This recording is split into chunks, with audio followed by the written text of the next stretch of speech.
Imagine your mind is a room. Every morning you wake up and the room is clean. Your thoughts, your priorities, your sense of who you are, all arranged the way you left them. Then you walk out the front door and the day begins. Every conversation moves a piece of furniture.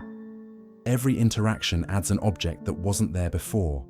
Someone's opinion, someone's mood, someone's expectation of you. By evening, you walk back into the room and you can't find anything. The furniture has been rearranged by hands that aren't yours. Objects you never chose are sitting on every surface. And the version of you that woke up in that clean room is buried somewhere under a pile of other people's contributions that you didn't ask for and can't easily remove. That's what a day of socializing does to a mind. Not damage, displacement. Your thoughts don't get destroyed.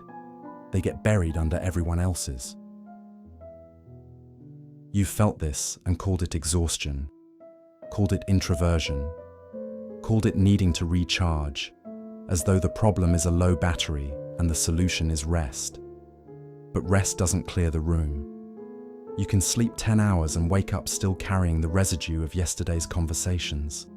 The comment that landed wrong, the expectation you didn't agree to, the mood that someone else walked in with and left behind like a coat draped over your furniture. The room doesn't empty when you sleep. It waits for you to return and deal with what's been left in it. And most people never deal with it because they walk out the front door again before the clearing can begin, and the cycle adds another layer on top of the last. This is a processing problem, not a personality trait.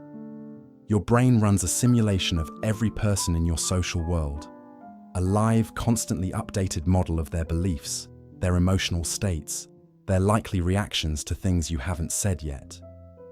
Every conversation feeds data into these models. Every interaction demands processing power to maintain them. One study put the number of close social connections the human brain can actively maintain at around 150. 150 simultaneous simulations running in the background of your consciousness, consuming resources that could be spent on your own thinking, but are instead allocated to predicting what other people will think, want, and feel. The exhaustion isn't emotional sensitivity, it's computational overload. Your hardware is finite, and most of it is running software that isn't yours. The people who shaped the way you think about solitude treated it as a deficiency, something to be cured, medicated, socialized out of you. But Nietzsche looked at the same phenomenon and drew the opposite conclusion. He wrote that the individual has always had to struggle to keep from being overwhelmed by the tribe. The tribe doesn't overwhelm through force. It overwhelms through presence, through the sheer volume of social input that over time replaces the individual's interior with a collective one. The herd doesn't need to argue with your original thoughts.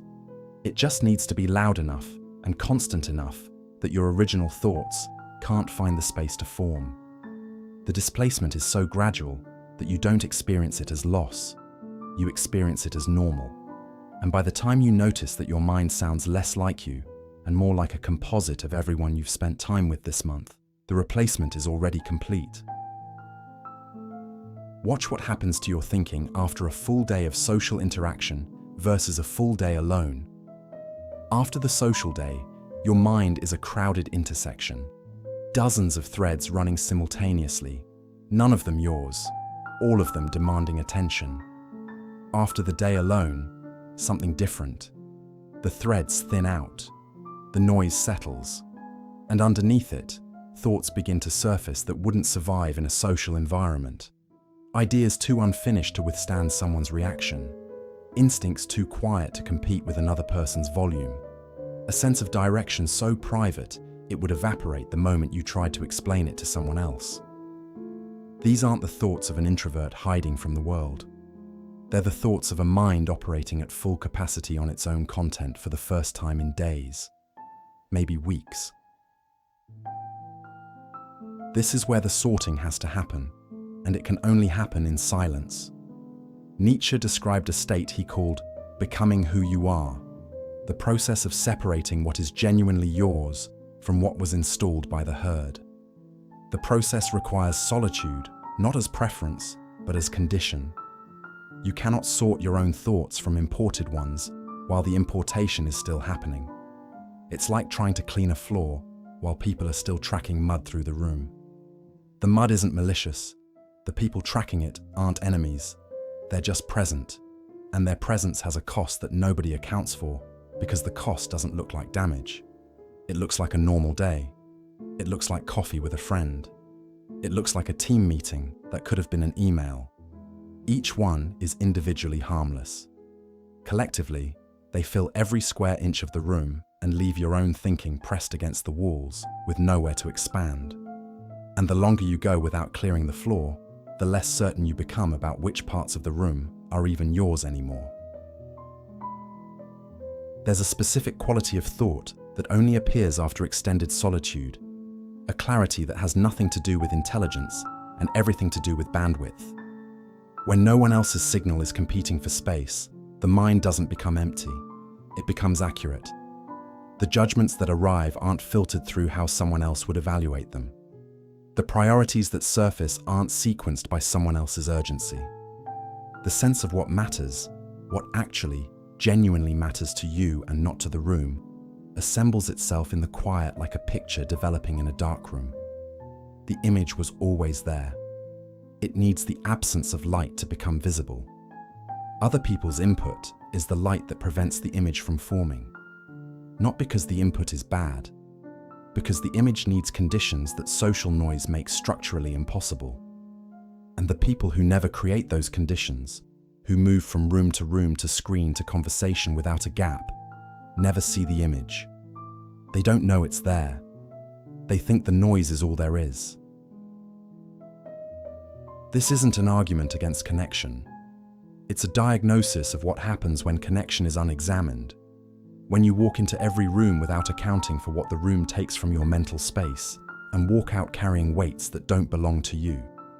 Nietzsche didn't retreat from people because he hated them.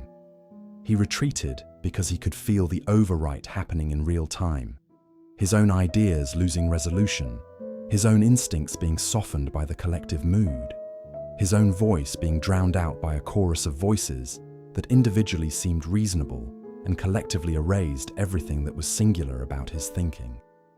The chorus doesn't intend to erase, it just sings louder than any solo voice can hold. The room you woke up in this morning was clean. By now it isn't.